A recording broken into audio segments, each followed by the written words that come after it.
Morena councillors.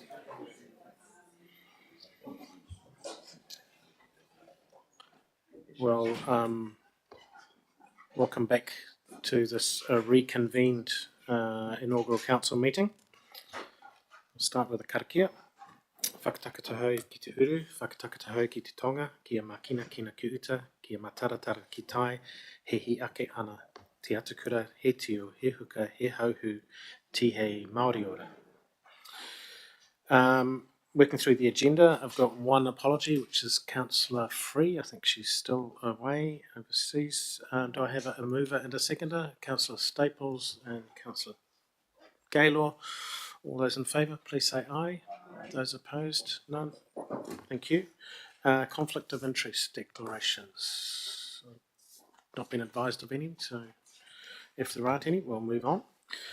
So there are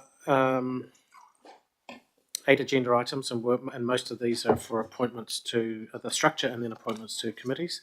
So we'll work through those in order. First is the committee and advisory body structure for the 2025-2028 triennium. I think we can take that paper as read, because we've had reasonable discussions around that.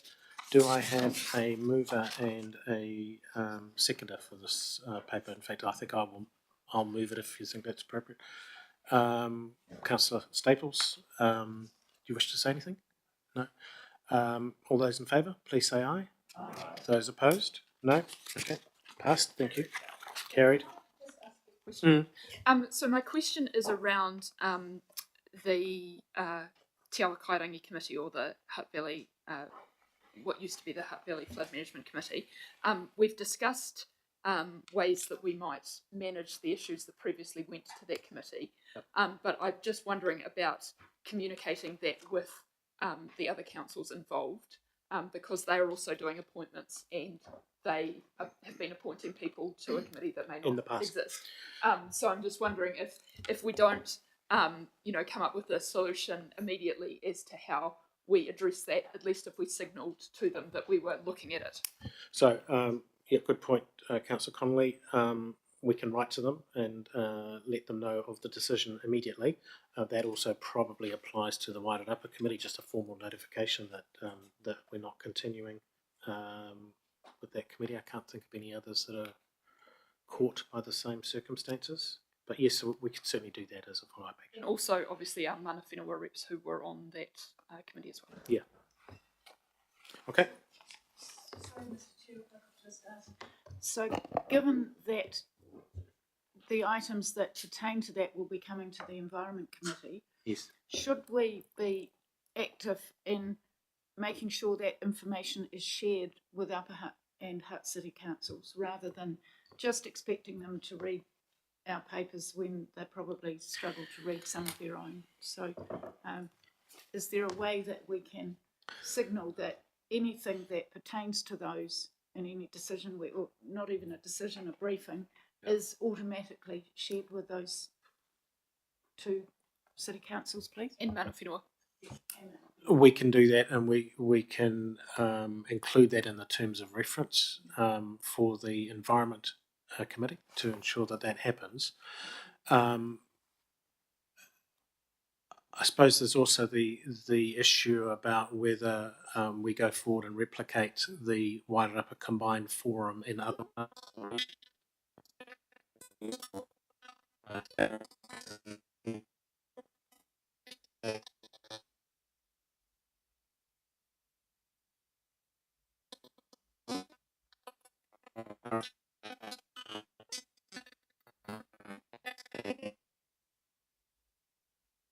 In the Hutt Valley and up the Kapiti Coast, then I think we're probably in a better position to have discussions and to share information.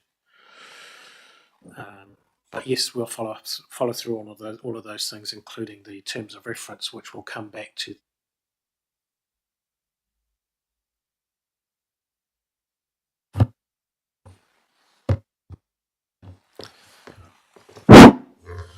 Right.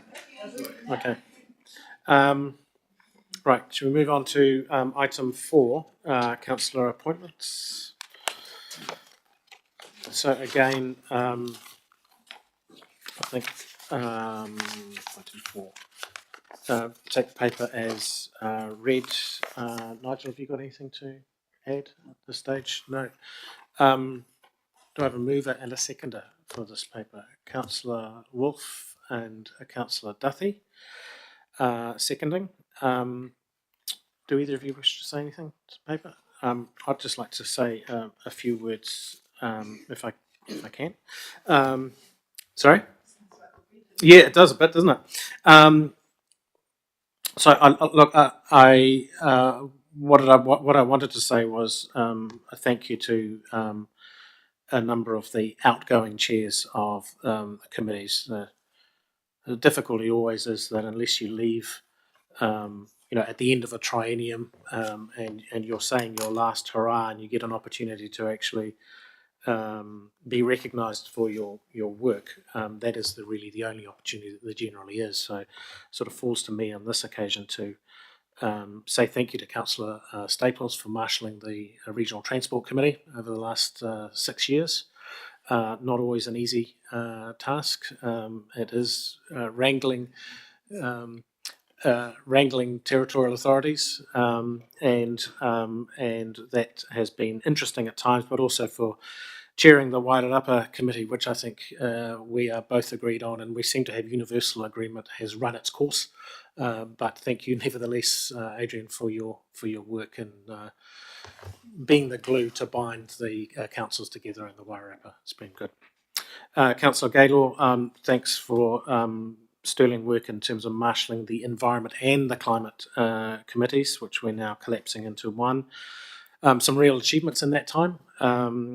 Revegetation of regional parks is certainly one thing that stands out to me, concluding the whaitua process for Kapiti, which you were highly engaged with, and a number of us went to an awards ceremony at Wharewaka last night with Te Matarawa Maui, and a lot of comment was made about the whaitua process and the tools that we use to guide that process, including the two-house model, and those were made particularly by one of the recipients of the who was inducted into Te Matarawa Maui as a life member. And of course, towards the end of the triennium, purchase of Gollins Valley, which is a huge addition to will be a huge addition to our regional parks network. To Councillor Connolly, I know that the Te Awa Karangi Hutt Valley subcommittee wasn't always everything that you wanted it to be, and a little bit limited in its scope and ability to kick ass, if you like.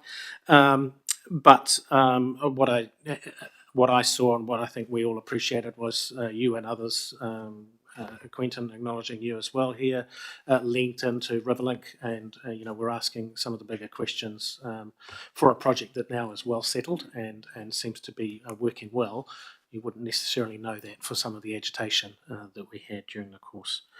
To all councillors, thanks for working through the process for the committee structure, but the appointments to positions. I think the thing here is that despite this week's announcements from the government, it's business as usual for us as the Environmental Protection Agency for the region and for the Public Transport Agency as the region. Our two big core tasks don't change. People still need to be moved from A to B, and our rivers and our coastline, our air, etc., still needs to be protected and safeguarded. Thank you, Nigel and Francis, for guiding us through the last few weeks. Much appreciated as always. So let's, Councillor Staples. Thank you, Mr. Chair. I'd just like to acknowledge the officers in DEM Services that have helped me through the Wairarapa Committee, Elizabeth and Renee in particular, And at RTC, my lovely Lucas, he's just been an absolute star. And I do think that often our Dem Services staff, you know, they just keep the wheels turning behind the scenes. And I sincerely thank you all. Okay. I'd also like to thank Lucas and Renee for the help that they've provided on the Te Awa Kairangi Committee, which has not always been easy. Cool. Thank you, Councillor Connolly. Unless there are any other comments, I'll move it. All those in favour, please say aye. Those opposed, no. Congratulations, that's carried. Paper number 5, appointment of directors to council companies. Again, taken as read, this involves removing the previous directors who are effectively removed themselves by not standing for re-election. It's rather a unique situation where the entire membership effectively didn't continue. But it appoints, the paper appoints councillors Connolly, Elder, Johnston and Ponta to the WRC Holdings Committee, and appoints Nigel Elder as Deputy Chair of WRC Holdings Limited and Greater Wellington Limited. Do I have a mover and a seconder for this? Councillor Gaylor, Councillor Saw. Do either of you wish to speak to the paper? No? All those in favour, please say aye. Those opposed, no? Paper carried. Paper 6. Establishment of the Regional Transport Committee. We just have an update, Chair, through Lucas. Okay, Lucas, in your hands. Kia ora, councillors, and thank you for your kind comments just before. Through the chair, there's just a couple of updates to the appointments. We have received the Porirua and NZTA's appointments, so we're asking you to appoint Mayor Baker as the member and Councillor Leggett as the alternate for Porirua City Council, and Emma Spate to represent New Zealand Transport Agency with Kesha Boyner as the alternate. We have also received word from Upper Hutt City Council regarding their appointment. They are not going to make their appointment until the 10th of December. So there's a note and recommendation there as well for it. So we're asking you to appoint Mayor Kiri Zay for Upper Hutt City Council and Councillor Emma Holderness as the alternate. Right, those on the screen, everybody see those? Effectively, it's a confirmation exercise by the regional council, so the territorial authorities and Waka Kotahi get to nominate who they put on to this committee, and they have now, all with one exception, done that. So a mover and yes, and attached to this are also the terms of reference for the committee. So, Councillor Duthie, question? So in terms of the Upper Hutt City Council appointment, is it legitimate for us to appoint someone who hasn't been actually formally nominated by that council? Chair, yes, it is. I mean, obviously, if that person, if the Upper Hutt resolution is subsequently something different, then we would need to bring that back to the council for the council to make the appointment. Okay, any other questions? Okay, a mover and a seconder. Okay, Councillor Elder. I feel like Phil should declare a conflict of interest. Hang on. No member in a meeting can require another member to declare a conflict of interest. An individual member must consider that prior to the meeting, and if they believe they have a conflict of interest, would declare that accordingly.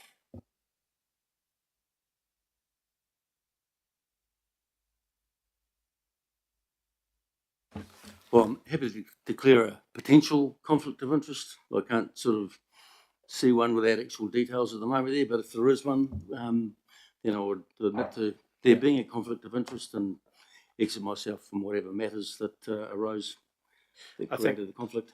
I think I wonder whether there is a conflict of interest in this instance anyway, because this is really, while we're appointing, we are confirming a decision that's already come from another council, and these are their representatives. I'm trying very carefully not to say we are rubber stamping, but we are confirming the decisions that have already been made by another council. Okay, it's okay. Moved and seconded. All those in.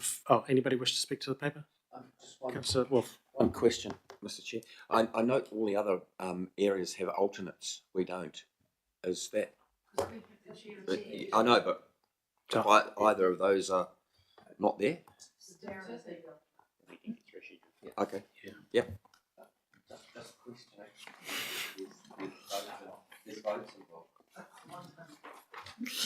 Okay. All those in favour, please say aye.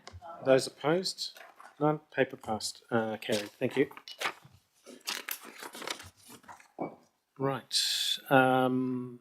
Revised elected member remuneration, paper 7. Chair, I just have a small update. Yep. Francis? Councillors, I have an update with regard to paragraph 13 of the report, and I think the update is one that you'll likely consider as good news. So, the REM Authority does 2 amending resolutions post an election, and as a regional council, we usually miss the first opportunity, and we're captured in the second amending resolution, which is made in March.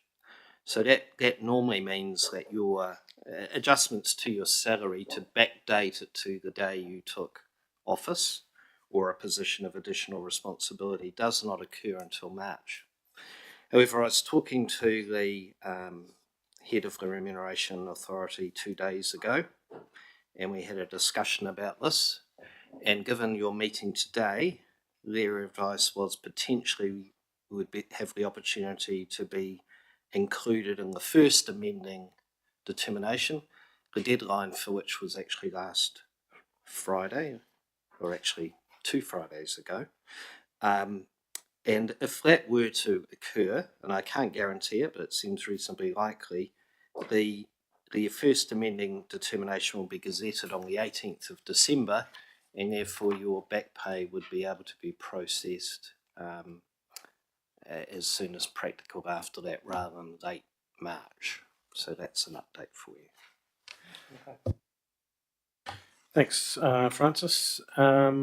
Any questions on that or anything else relating to this paper? Okay, mover and a seconder. Councillor Johnson, Councillor Gaylor. So all the hands just shot up at once. Keen to get that paid. Okay. All those in favour, please say aye. Those opposed? Paper carried. Thank you. And finally, and it is for decision, the meeting schedule through to the 31st of December. Councillor Francis. Francis.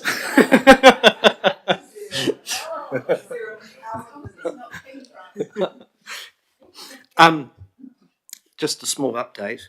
You'll note in recommendation 1, it refers to the Leadership Committee and the Seating Group meetings on the 2nd of December.